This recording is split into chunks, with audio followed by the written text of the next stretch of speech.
निवडून आलं तर 5 वर्षांचं विजन काय असेल पुढच्या?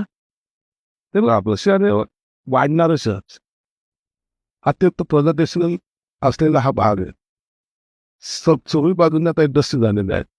परंतु तुम्ही पाहिलं असेल हे पडेगाव बेटपुटा असेल, केवळ सातारा असेल, इथे साधी ड्रेनेजची लाईन सुद्धा नव्हती. आणि मग जे त्या ठिकाणचे राहणारे लोक त्यांना त्याचा सगळा सामना करावा लागत. ड्रेनेज लाईन नाही, रस्ते नाहीत, वॉटर लाईन नाही.